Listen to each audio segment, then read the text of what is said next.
दयावंत प्रति सत्य स्वरूप परमार्थाचा तू प्रतीक, ममतेचा वात्सल्याचा भंडार जणू तू धनिक.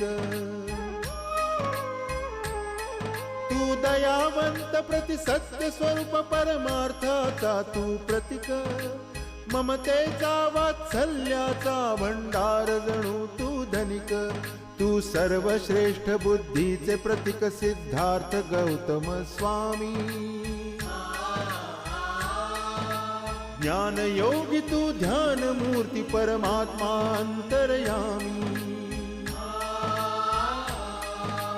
बुद्धाच्या शिक्षेने पावन झाली चराचर धरणी.